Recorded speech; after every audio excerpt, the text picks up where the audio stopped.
Bismillahirrahmanirrahim. Assalamualaikum warahmatullahi wabarakatuh. Alhamdulillahirabbil alamin wassalatu wassalamu ala asyrafil anbiya'i wal mursalin wa ala alihi washabbihi ajmain. Alhamdulillah, apa khabar para penonton Al-Hidayah semuanya? Insya-Allah didoakan kita semua berada di dalam lindungan dan rahmat Allah Subhanahu wa taala. Insya-Allah. Pada hari ini Al-Hidayah akan membawakan satu topik khas untuk para wanita di luar sana. Dan topik ini amat relevan sekali untuk diri saya juga, yang berjudul Muslimah Bebas. Okey, kita semua tahu muslimah ini wanita Islam lah. Tetapi persoalannya ialah, adakah wanita muslimah itu bebas? Dan bebas sebenarnya dari segi apa? Pada saya, wanita muslimah ini wanita yang berbeza. Mereka berbeza dari segi penampilan, dah sah-sah berbeza. Dari segi pemikiran, dari segi kesabaran tu. Jadi banyak sebenarnya perbezaan wanita muslimah ini dengan wanita-wanita yang tidak muslimah di luar sana. Okey? Nah, hari ini kita akan membincangkan dengan lebih mendalam lagi wanita muslimah bebas dari segi apa? Kita bersama dengan Ustaz Izhar Arif selaku panelis Al-Hidayah. Apa khabar Ustaz? Assalamualaikum warahmatullahi wabarakatuh. Waalaikumsalam warahmatullahi taala wabarakatuh. Kalau kita cakap mengenai bebas, ramai yang mempunyai gambaran bahawa bebas ni maknanya kita boleh lakukan apa sahaja.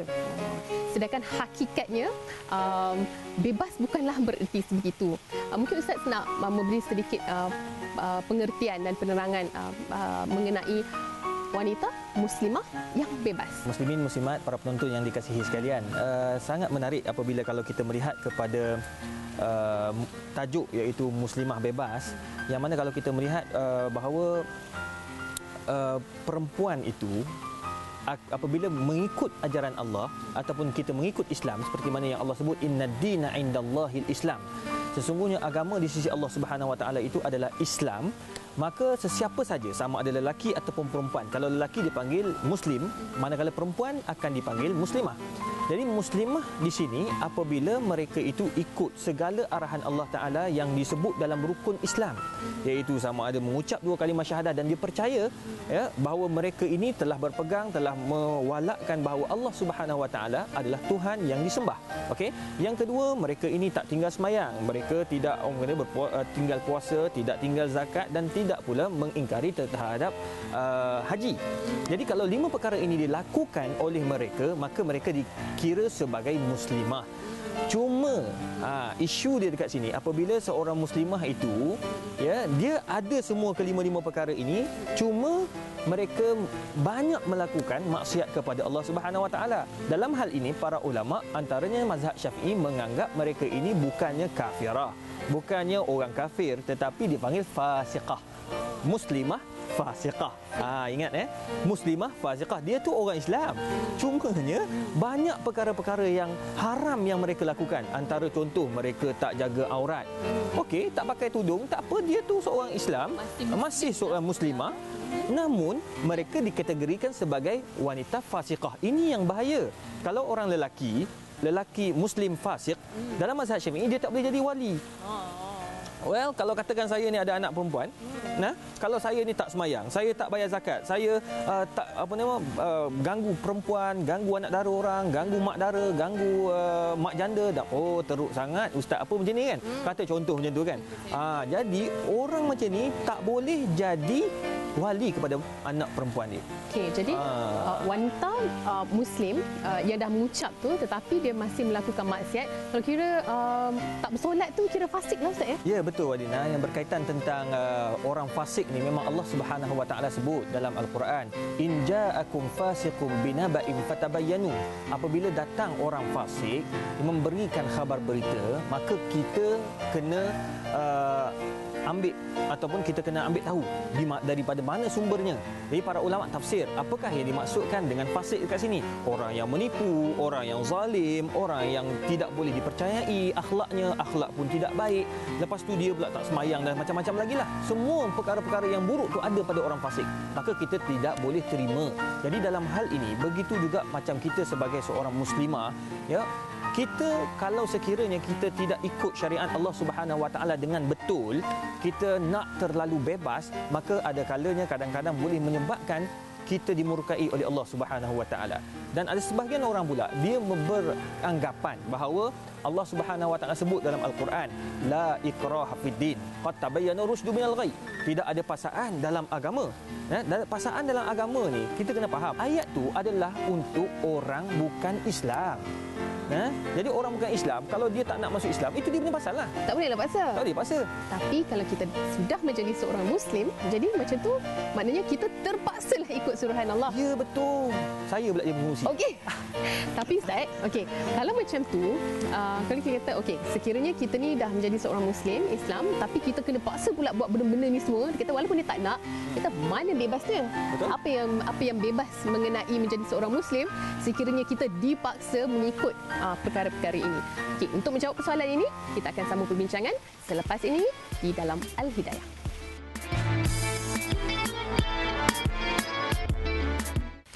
Bersama kembali di dalam Al-Hidayah, kita sedang membincangkan topik muslimah bebas.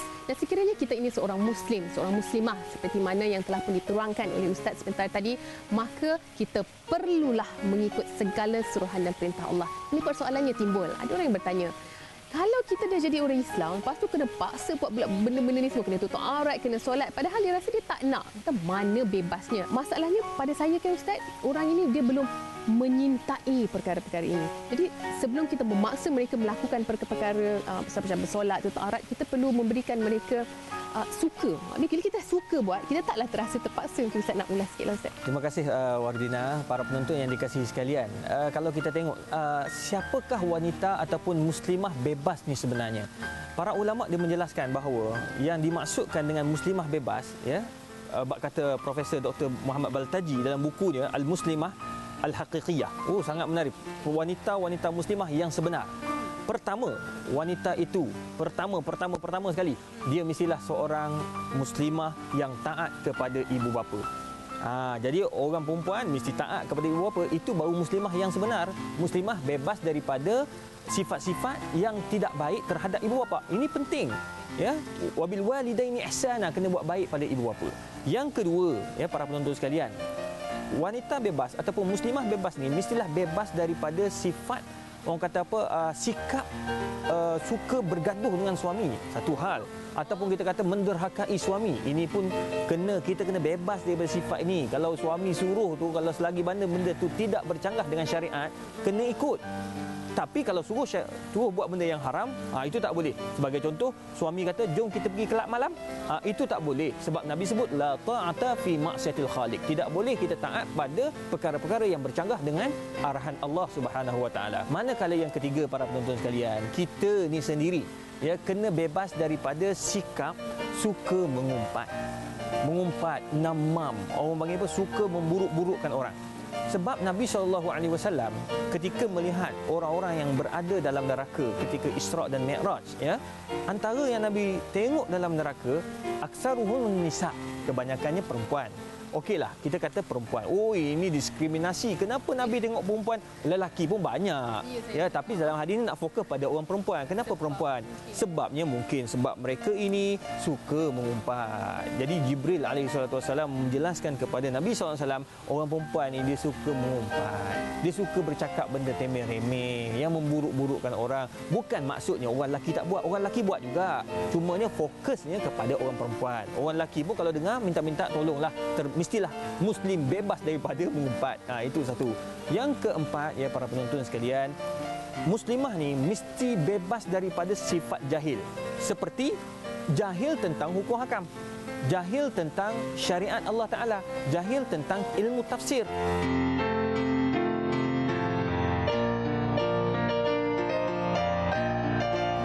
Bidadari ni ialah penghuni syurga, dan bidadari sangat cemburu kepada wanita solehah, yang mana darjat wanita solehah yang menjaga auratnya di dunia ini adalah lebih tinggi daripada bidadari itu sendiri. Kalau kita nak mencapai tahap seperti itu, maka kita kena bersungguh-sungguhlah untuk menjaga aurat kita dan sebagainya, kan, menjaga batasan sebagai seorang wanita solehah.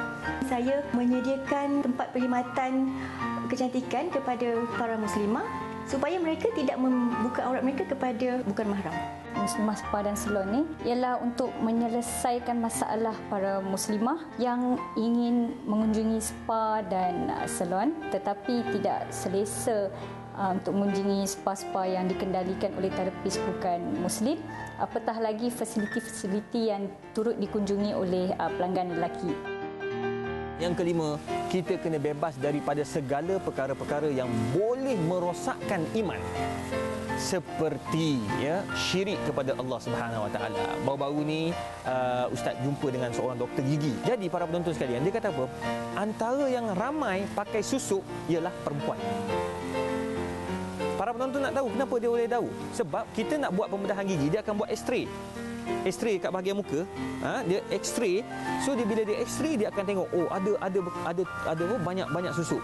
So dia akan tanya kakak kenapa pakai susuk? Sebab saya nak bagi lakulah jual nasi lemak ni. Allah, jual nasi lemak sanggup syirikkan Allah Taala. Jadi kena ingat para penonton, kena bebas, orang perempuan muslimah ni kena bebas daripada segala belenggu-belenggu yang boleh membawa kepada syirik, yang boleh membawa kita kepada maksiat wa iyazubillah min zalik. Manakala yang keenam para penonton sekalian, muslimah ini mesti bebas daripada apa? Bebas daripada segala sifat mazmumah. Bagaimana sifat mazmumah? Banyaklah hasad, dengki. Kita walaupun macam mana pun, kalau kita rasa kita cantik dah, tengok cermin, masya-Allah, akulah yang paling cantik. Wahai cermin, siapakah yang paling cantik? Cermin pun jawab, akulah. Dia dah pesan pada anak dia tu, cakap kat belakang tu. Kalau jumpa perempuan lain, jangan dengki. Sebab manusia ini, dia Allah jadi itu pelbagai. Itu sebab cantik. Dia orang kata apa? Subjektif. Dia subjektif kan? Ni orang statistik kan? So subjektif. So mungkin suami Wadina akan kata Wadina adalah wanita yang paling cantik kat muka bumi ini. Itu dia boleh cakap. Kalau dia cakap tak, macam mana? Tak makanlah jawabnya. Jadi, kalau tanya orang lain, mungkin orang lain akan kata Wadina tak cantik. Subjektif. Oleh demikian, kita tak payah ada hasad dengki, tak payah dengki. Kita kena ada sifat qanaah, terima seadanya. Kalau muslimah bebas daripada sifat-sifat ini, insya-Allah mereka akan ikut syariat Allah, mereka tidak akan buat perkara-perkara yang haram. Alhamdulillah, terima kasih banyak kepada Ustaz. Itu dia para penonton, antara ciri-ciri untuk membebaskan diri kita dalam erti kata bebas yang sebenar-benarnya. Tadi Ustaz sebutkan banyak sebenarnya perlu kita bebaskan diri kita daripada belenggu-belenggu perkara-perkara yang tidak baik ini, dan Ustaz telah huraikan tadi, insya-Allah mampu kita lakukannya. Sebenarnya kan kalau kita dah jadi bebas pada perkara yang tak baik ini, apa dia hikmahnya? Banyak sebenarnya hikmah untuk kita menjadi seorang muslimah yang bebas. Sebentar lagi di dalam Al-Hidayah.